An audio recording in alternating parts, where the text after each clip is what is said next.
अब आते हैं हिंदी भाषा का विकास क्रम। पहला पता चल गया आपको, हिंदी भाषा जो है वो स्वर से नहीं अपभ्रंश से निकली।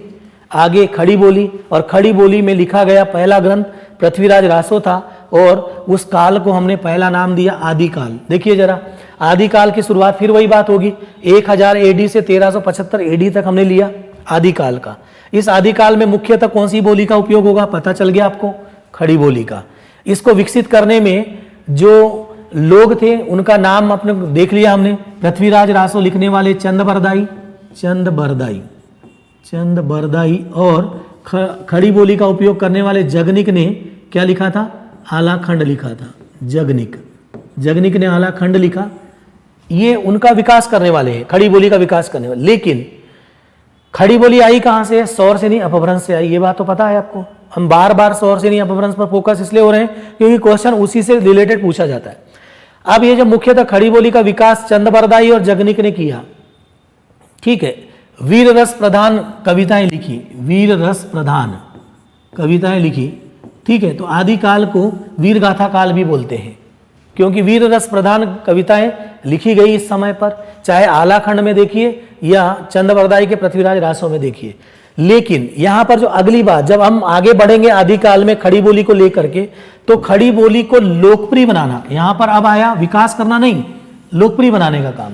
तो लोकप्रिय बनाने का काम जो है वो कबीरदास, अमीर खुसरो इनने किया, ठीक है। लोकप्रिय बनाने का काम किया है, क्योंकि कबीरदास और अमीर खुसरो ने इनको, अमीर खुसरो कई सारे राजाओं के संरक्षण में रहे, तो उन्होंने खड़ी बोली को लोकप्रिय बनाने का काम किया। विकास का काम चंदबरदाई और जगनिक का था, लोकप्रिय बनाने का काम कबीरदास और अमीर खुसरो ने कर दिया।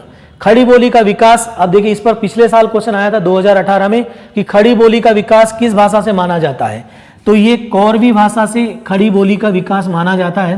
कौरवी भाषा पानीपत, तराइन, हस्तिनापुर यानी दिल्ली के ऊपर वाला जो हिस्सा है हरियाणा का, उस क्षेत्र में कौरवी भाषा बोली जाती है।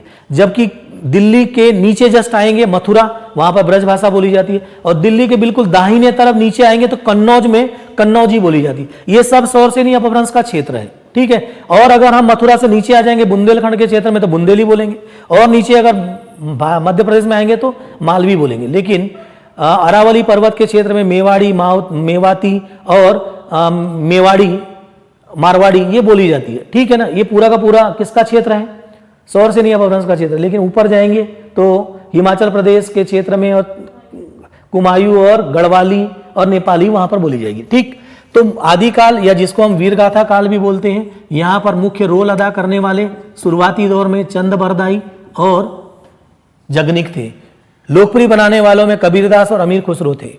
खड़ी बोली का विकास कौरवी भाषा से माना जाता है। अधिकांश भाषा शास्त्री ऐसे कहते हैं खड़ी बोली में देशज एवं तद्भव के शब्दों का उपयोग हुआ। अब यहाँ पर बात आती है कि हिंदी में जो देशज शब्दों का प्रयोग हुआ, यानी देशज कहने का मतलब है स्थानीय बोली के शब्द।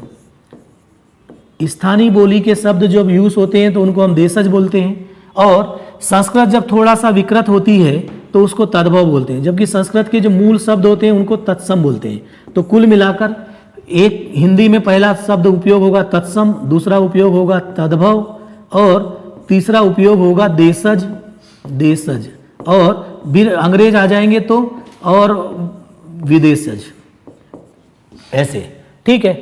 चूंकि संस्कृत से ही हिंदी का विकास हुआ है, तो संस्कृत के जैसे ज्यों के त्यों शब्द जब यूज होंगे उनको तत्सम बोलेंगे। लेकिन संस्कृत के शब्द थोड़ा सा विकृत हो जाए तो उसको तद्भव नाम दिया गया। लेकिन बहुत सारी स्थानीय बोलियों के भी शब्द यूज हुए, उनको देशज कहा गया। स्वाभाविक है, हमने कहा था कि अपभ्रंश कैसे बनी, अपभ्रंश बनी है संस्कृत प्लस प्राकृत प्लस पाली से। तो जब खड़ी बोली स्वर से नहीं अपभ्रंश से खड़ी बोली बनेगी, तो पहले खड़ी बोली में ज्यादातर शब्द यूज होंगे देशज और तद्भव।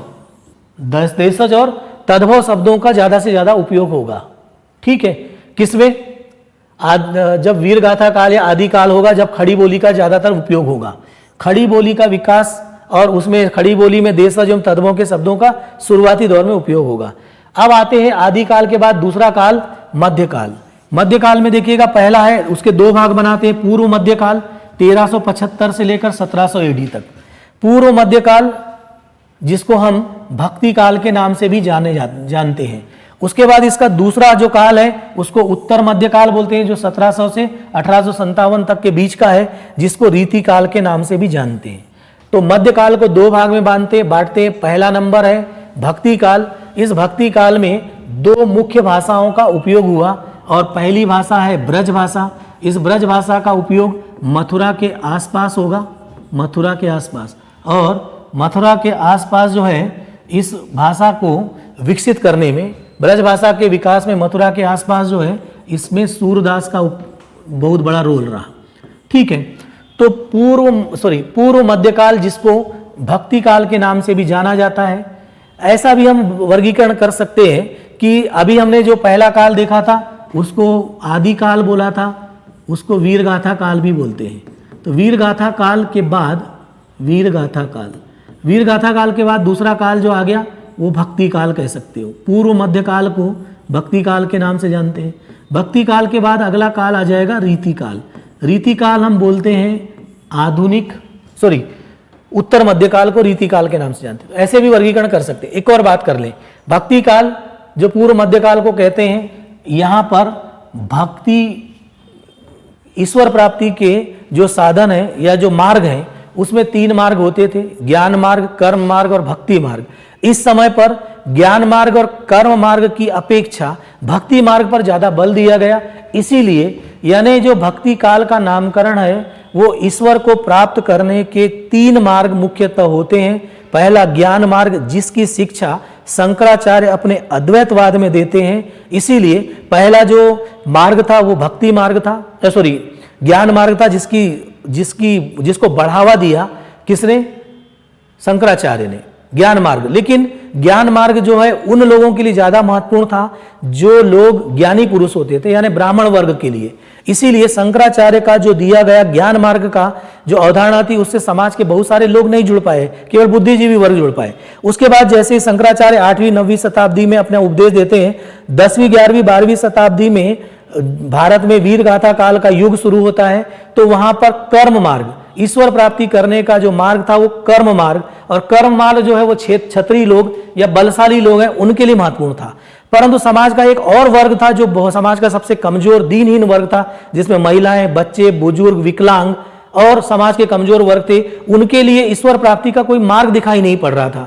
तब रामानुजाचार्य जो है विशिष्टाद्वैतवाद की अवधारणा लाते हैं और विशिष्टाद्वैतवाद की अवधारणा को ही आगे चल करके भक्ति मार्ग के रूप में, भक्ति मार्ग की शुरुआत रामानुजाचार्य विशिष्टाद्वैतवाद में करते हैं और उसी को आगे बढ़ाने का काम 2 लोग करते हैं, एक सूरदास ब्रज भाषा में और तुलसीदास अवधी भाषा में। ठीक है, तो 2 जो महान जो कवि थे उन्होंने फिर से भक्ति मार्ग को लोकप्रिय बनाया।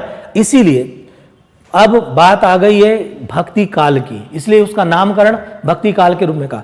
हमने यहाँ पर जो बातें बताई है कि ईश्वर प्राप्ति के 3 मार्ग, ज्ञान मार्ग, कर्म मार्ग और भक्ति मार्ग था। उस भक्ति मार्ग में, भक्ति काल में भक्ति मार्ग के माध्यम से ईश्वर को प्राप्त करने का रास्ता बताया गया और कई सारे जो महान कवियों ने अपने दोहा और चौपाई के माध्यम से, यहाँ पर जो भक्ति मार्ग है यहाँ पर दोहा और चौपाई का उपयोग उन्होंने सबसे ज़्यादा किया और दोहा चौपाई के माध्यम से भयग्रस्त समाज को भय मुक्त करने का काम शुरू किया, मर्यादाहीन समाज को मर्यादा युक्त बनाने का काम शुरू किया और भयभीत समाज के लोगों को ईश्वर भक्ति का मार्ग दिखाकर उनके आत्मबल को बढ़ाने का प्रयास किया। इसीलिए भक्ति काल जो है वो इस रूप में भक्ति काल का नामकरण किया गया कि भक्ति प्रधान ईश्वर की भक्ति का मार्ग अपनाया गया।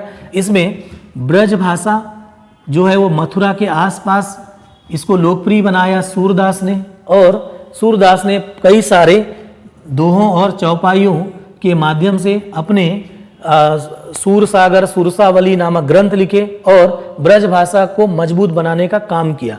अब एक बात करते हैं, ये जो ब्रज भाषा है ये सौरसेनी अपभ्रंश की से निकली हुई ब्रज भाषा है, ठीक है ना, भाषा में।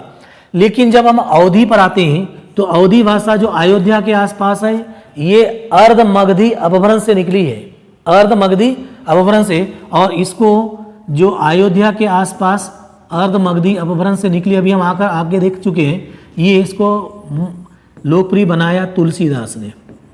ठीक है, ये अर्ध मगधी अपभ्रंश है, ये सौरसेनी अपभ्रंश है। ठीक, यहाँ आते आते तक खड़ी बोली जो है उसका उत्तरवर्ती काल आएगा। पहले हमने जो शुरुआत देखा वीरगाथा काल में वो उसका पूर्ववर्ती काल था, अब उत्तरवर्ती काल आ जाएगा।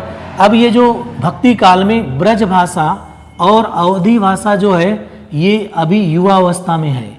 इस समय पर खड़ी बोली जो है वो प्रौढ़ावस्था में आ गई, क्योंकि उत्तरवर्ती काल है खड़ी बोली का। अभी हम ब्रज और अवधी की बात करें तो इनकी युवावस्था, लेकिन जैसे ही हम आगे जाएंगे मध्यकाल में, उत्तर मध्यकाल में, तो उत्तर मध्यकाल में ब्रज और अवधी भाषा जो है ये प्रौढ़ता को प्राप्त कर लेगी। युवावस्था की जगह अब इनकी प्रौढ़ावस्था आएगी। ठीक है, रीति काल में तो बात करेंगे, अभी पहले यहाँ देख लें। और ये जो भक्ति काल में तुलसीदास ने अवधी भाषा, सूरदास ने ब्रज भाषा, मलिक मोहम्मद जायसी ने किस भाषा का उपयोग किया था, ये प्रश्न पूछा जा चुका है अभी आपको। ठीक है, तो मलिक मोहम्मद जायसी जो है अवधी भाषा का उपयोग करते हैं। पहली बात तो अवधी भाषा में इन्होंने जो अवधी भाषा में लिखा गया सबसे पुराना ग्रंथ मलिक मोहम्मद जायसी का पद्मावत है। इस पद्मावत के बाद मलिक मोहम्मद जायसी ने जो पद्मावत लिखा, उसके बाद रामचरितमानस अवधी भाषा में तुलसीदास लिखते हैं। ठीक है, तो मलिक मोहम्मद जायसी अवधी भाषा के सबसे प्राचीन या पुराने कवि हैं। जो पद्मावत लिखा गया वो अवधी भाषा का सबसे पुराना ग्रंथ है, और चूंकि मलिक मोहम्मद जायसी को प्रेम मार्गी शाखा के कवि के नाम से जाना जाता है, प्रेम मार्गी शाखा, जबकि कबीर को हमने देखा था वो ज्ञान मार्गी शाखा के थे, और जो सूरदास और तुलसीदास थे, तुलसीदास जो है वो राम भक्ति शाखा के कवि थे, राम भक्ति शाखा, और सूरदास जो है वो कृष्ण भक्ति शाखा के कवि है, कृष्ण भक्ति शाखा के कवि तो सूरदास है। ठीक है, यहाँ पर क्वेश्चन पूछा जा चुका है, यहाँ पर और क्वेश्चन पूछे जाने की संभावना है। पहला क्वेश्चन तो आप ये जान ले कि अवधी जो है उसका अपभ्रंश कौन सा है। अवधी का अपभ्रंश अर्ध मगधी है। कौन सी है? अर्ध मगधी। अर्ध मगधी जो कहाँ पर है? उत्तर प्रदेश के बीचों बीच में। अर्ध मगधी के पूर्व वाला हिस्सा मगधी अपभ्रंश का, और अर्ध मगधी के पश्चिम का हिस्सा सौरसेनी अपभ्रंश का, यह आपको बता दिया गया। ठीक है, ब्रजभाषा कौन से अपभ्रंश से आई? सौरसेनी अपभ्रंश से। ये तो रट जाना चाहिए आपको, और आगे पीछे घुमाकर पूछा जाए तो आप भी अपने मन से बता सकते हो। ठीक है, खड़ी बोली कहाँ से विकसित हुई, ये क्वेश्चन पूछा पिछले साल कौरवी भाषा से, क्योंकि बहुत पुरानी भाषा है कौरवी भाषा जो सौरसेनी अपभ्रंश का हिस्सा है, तो वो हिस्से में आएगा। कन्नौजी, कन्नौजी कन्नौज के आसपास बोली जाएगी। उत्तर प्रदेश का पश्चिमी भाग जो है वहाँ कन्नौज मिलेगा, उस कन्नौजी जो है वो भी सौरसेनी अपभ्रंश से चाहिए। ठीक है, हरियाणवी, हरियाणवी भी कहाँ से आएगी? सौरसेनी अपभ्रंश से। ठीक, तो तुलसीदास के ने अवधी भाषा का उपयोग सबसे पहले ग्रंथ रामचरितमानस लिखा तुलसीदास ने, लेकिन उनके पहले मलिक मोहम्मद जायसी अवधी भाषा में पद्मावत लिख चुके से जो प्रेम मार्गी शाखा के थे।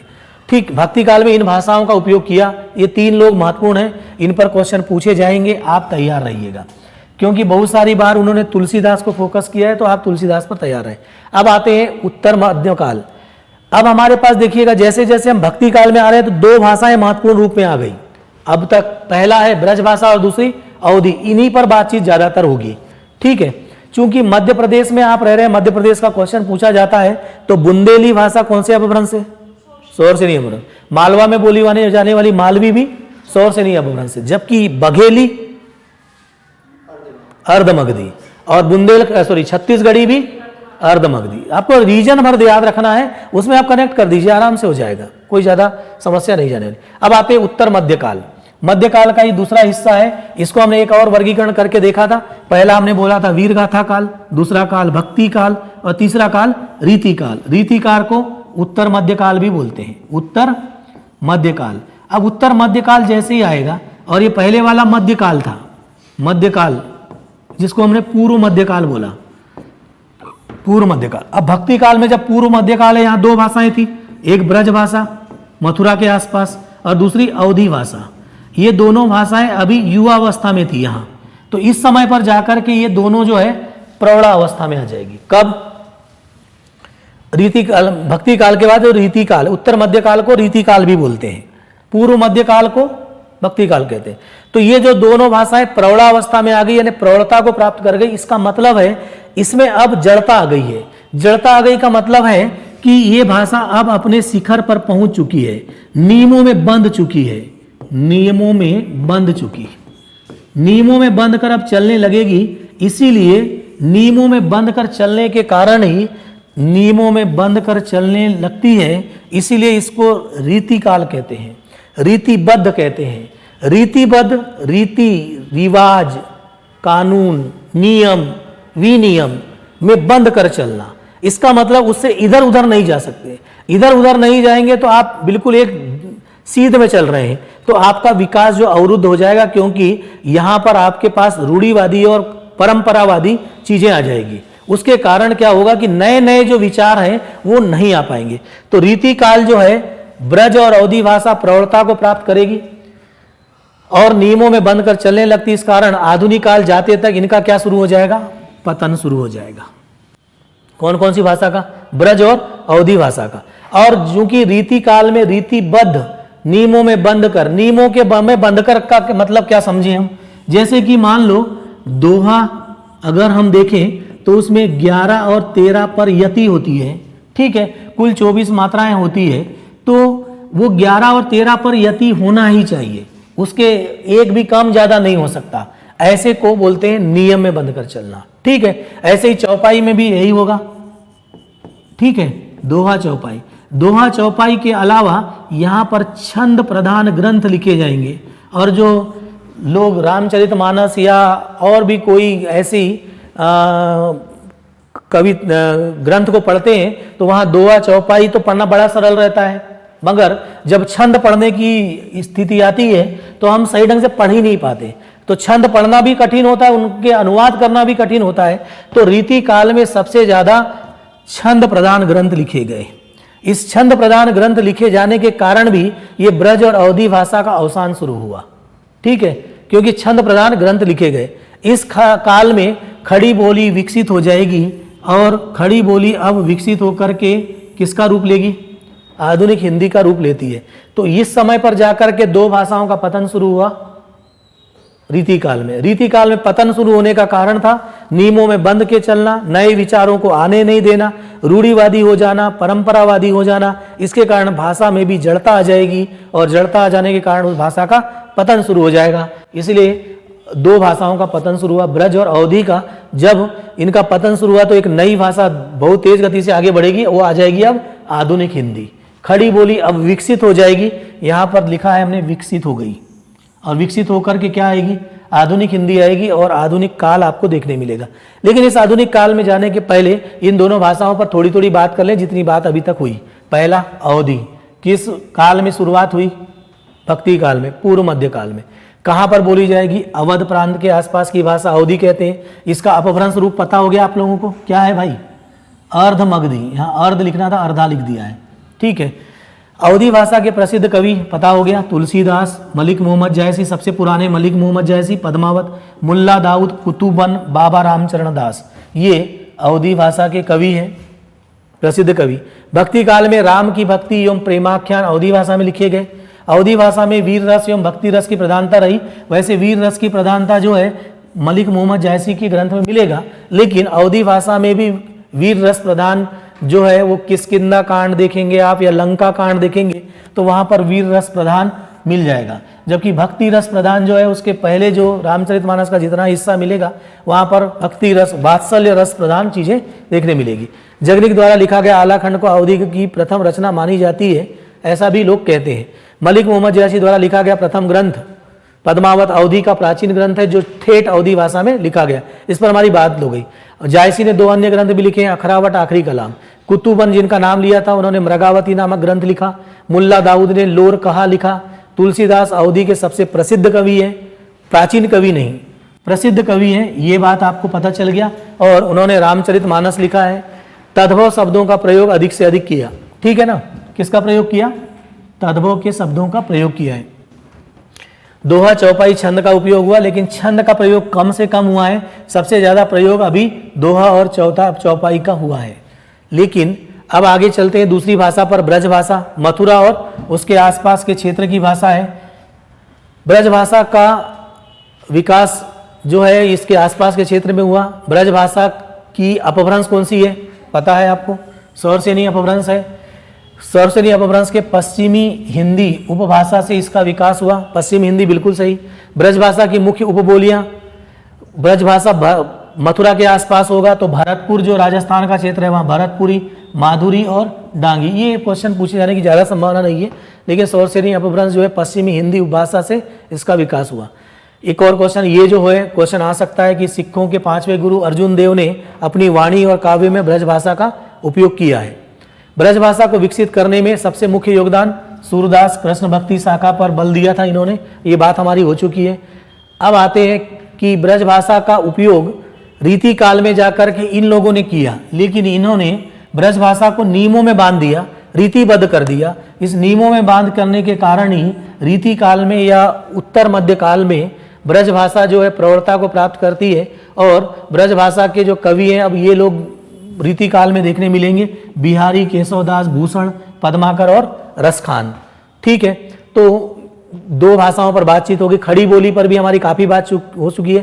पूर्ववर्ती खड़ी बोली आदिकाल में थी, मध्यकाल में खड़ी बोली विकसित होती गई। इसे विकसित करने में फारसी भाषा का योगदान। हमने पहले ही कहा था कि जब मध्यकाल में फारसी राजकीय भाषा रहेगी तो बहुत सारे शब्द फारसी के खड़ी बोली में आएंगे, और हिंदी में जब हिंदी खड़ी बोली से आगे विकसित होगी तो उसमें कई सारे शब्द फारसी के देखने मिलेंगे। स्वाभाविक है कि जब दो भाषाई परिवार के लोग एक साथ रहेंगे तो उनमें आपस में इंटरेक्शन होगा और उनके शब्द एक दूसरी भाषा में प्रवेश करेंगे, ठीक है।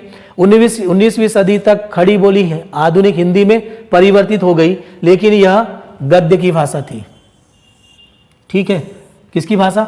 गद्य की। मतलब अभी खड़ी बोली में गद्य लिखे जा रहे थे। ब्रिटिश काल में पुर्तगाली, अंग्रेज और फ्रांसीसी भाषाओं के कुछ शब्द हिंदी में प्रवेश कर गए, जिनको हमने विदेशज शब्द कहा। विदेशज शब्दों का प्रयोग होगा। तो हिंदी में पहले नंबर में तत्सम, तत्सम के बाद उसका थोड़ा विकृत रूप जो है वो तद्भव है। उसके बाद स्थानीय बोली के जो शब्द आएंगे वो देशज है, और देशज के बाद अंग्रेज जब ब्रिटिश काल में आएंगे तो विदेशज शब्द इन भाषाओं के भी हिंदी में आने लगेंगे, और जिससे संकर शब्दों की उत्पत्ति होगी। दो भाषा के शब्द जब आपस में मिलते हैं तो उनको संकर शब्द कहेंगे। संकर शब्दों की उत्पत्ति होनी है। वर्तमान कंप्यूटर का युग है तो इसमें भी कई सारे शब्द जो है वहाँ से आने लगे। हिंदी भाषा का जो शब्दकोश है वो थोड़ा बड़ा होता जा रहा है, यहाँ के भी शब्द आते जा रहे हैं, और जब हिंदी में ये शब्द नए नए शब्द भी आएंगे तो हिंदी भाषा और विकसित होती जाएगी। ये स्वाभाविक है, ठीक है। तो हिंदी भाषा में नए शब्दों को आने का अवसर दिया जा रहा है, नवाचार को बढ़ावा दिया जा रहा है, इसीलिए हिंदी भाषा विकसित होती जा रही है, न कि पतन की ओर जा रही है। जबकि हमने देखा था कि उत्तर मध्य काल में रीतिबद्ध होकर के काव्य लिखे गए, इसीलिए अवधी और ब्रज भाषा जो है वो पतन की ओर चली गई, क्योंकि उसको नियमों में बांधकर चलाया गया। अब आते हैं आधुनिक काल, 1857 से अब तक। तीसरा नंबर का काल है। हमने अभी तक काल का वर्गीकरण किया था। पहला वीर गाथा काल, दूसरा भक्ति काल, तीसरा रीति काल, और अब चौथा आधुनिक काल। आधुनिक काल की जब भी शुरुआत होगी तो पहली बार दिमाग में ये रखना है कि अभी हमने कहा था कि खड़ी बोली जब आधुनिक काल में विकसित होकर के हिंदी का रूप लेगी तो हिंदी में पहले लिखा जाएगा गद्य, यानी शुरुआत होती है गद्य लिखने की, ठीक है। गद्यांश लिखने की शुरुआत होगी। कविताएं यानी पद्य लिखने की शुरुआत इसके बाद में होगी। खड़ी बोली को सुधारने में सबसे शुरुआत में योगदान फारसी का, बाद में विदेशी भाषा जैसे कि पुर्तगाली, अंग्रेजी, फ्रांसीसी, इनका भी योगदान रहेगा, ठीक है। इसके साथ साथ जो आर्य समाज, प्रार्थना समाज, रामकृष्ण मिशन, इन्होंने भी हिंदी भाषा को आगे या खड़ी बोली को सुधारने में योगदान देंगे। अब आता है हिंदी भाषा का कालक्रम, फिर से वर्गीकरण। पहला चरण नंबर 1, भारतेंदु युग। भारतेंदु युग 1857 से 1900 तक 50 साल मान लें। इस युग में शुरुआत हमने बोला था कहाँ से होगी, गद्य रचना से होगी। साहित्य शुरू हुई, समाचार पत्र पत्रिकाएं वार्षिक मासिक लिखना प्रारंभ गद्य में शुरू होगा। उसके बाद अगला युग आएगा 1900 से 1918 तक 20 साल का जो दौर है, इसमें गद्य लेखन के साथ पद्य लेखन की शुरुआत होती है। और इस समय पर बहुत सारे पद्य लेखन की बिल्कुल शुरुआती दौर रहता है। लेकिन जब छायावादी युग आता है तब बहुत सारी 1918 से लेकर के 1938 तक का जो दौर है वो गांधीवादी युग का दौर, राष्ट्रवादी आंदोलन बहुत सारे इसमें चलेंगे, चाहे वो असहयोग आंदोलन हो या सविनय अवज्ञा या और भी आगे के आंदोलन। उस समय पर राष्ट्रवादी कविताओं ने पर ज़्यादातर बल दिया गया, राष्ट्रवादी कविताएं लिखी गई और राष्ट्रवादी कविताओं के माध्यम से राष्ट्रीय आंदोलन के विकास पर बल दिया गया। ठीक है, तो छायावादी युग में राष्ट्रवादी कविताएं लिखी गई, तद्भव एवं तत्सम शब्दों का उपयोग होगा। इसमें ये राष्ट्रवादी कविता लिखने वाले लोग माखनलाल चतुर्वेदी, सुभद्रा कुमारी चौहान, जयशंकर प्रसाद, महादेवी वर्मा, भवानी प्रसाद मिश्र, ये बहुत सारे लोग हैं जिन्होंने छायावादी युग में राष्ट्रवादी कविताएं लिखी है। अब छायावादी के बाद में छायावादेतर युग आया, तो फिर यहाँ से थोड़ा नया नया प्रयोग शुरू हुआ, इसलिए प्रयोगवादी या प्रगतिवादी युग कहा जाता है। जैसे ही प्रयोगवादी युग आएगा तो अब राष्ट्रवादी कविताओं की जगह पर व्यंग लिखना ज़्यादा शुरू हो जाएगा, व्यंग लिखने की शुरुआत हो जाएगी। और इस समय शरद जोशी, हरिशंकर परसाई, मुल्ला रमूजी ऐसे लोग प्रयोगवादी प्रगतिवादी काव्य लिखेंगे, व्यंग लेखन पर ज़्यादा बल दिया जाएगा।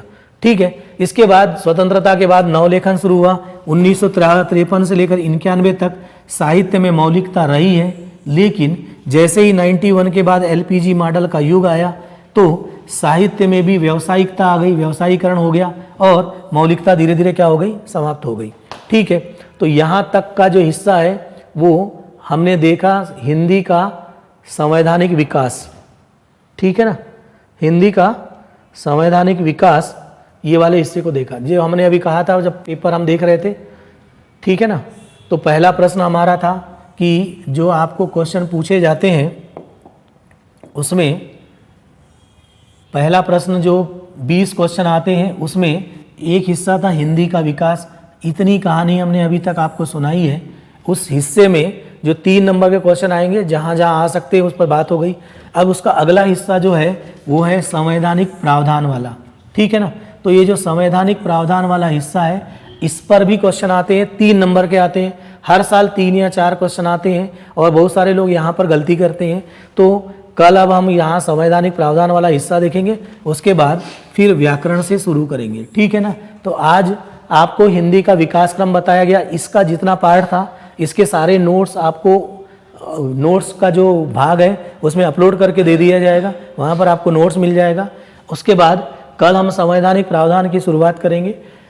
तो आप एक काम जरूर कर सकते हैं कि ये संवैधानिक विकास क्रम वाला जो आपका पॉलिटी का जो भाग नंबर 17 है उसमें राजभाषा पर लिखा हुआ है आर्टिकल 343 से लेकर 351 तक। अच्छी बात होगी कि आप उसको पढ़कर आएँ, तो हम उसकी आपको कहानी सुना देंगे। वहाँ से जो क्वेश्चन अब तक पूछे गए हैं वो 4, 5, 7 क्वेश्चन 10 क्वेश्चन जो अब तक आए हैं वो भी आपको बता दिए जाएंगे। उसके बाद कल हमारी जो शुरुआत हो जाएगी वो यहाँ से हो जाएगी व्याकरण से। ठीक है ना, तो ये जो संवैधानिक प्रावधान का थोड़ा सा हिस्सा बचा हुआ है कल हम आप इस पर बात करके आगे व्याकरण पर शुरू करेंगे। कल हिंदी व्याकरण से हमारी कहानी शुरू हो जाएगी। अभी हमारा जो फोकस है पहले प्रश्न पर है। हम यहाँ से प्रश्न लेते जाएंगे, जितने प्रश्न आपको पूछे जा रहे हैं और उन्हीं प्रश्नों के हिसाब से आपकी तैयारी करा देंगे। अभी हम चल रहे हैं केवल पहले प्रश्न पर जहाँ से जो क्वेश्चन आते हैं। फिर ये जितने क्वेश्चन हैं उन पर एक एक क्वेश्चन पकड़ेंगे, कितने कितने नंबर के हैं और कैसे या किन में आपको पूरे में पूरे नंबर लाना है, इस पर भी आपको बताया जाएगा। ठीक है, तो कल अब संवैधानिक प्रावधान आप पढ़कर आइएगा। आज की क्लास यहीं समाप्त होती है। नमस्कार।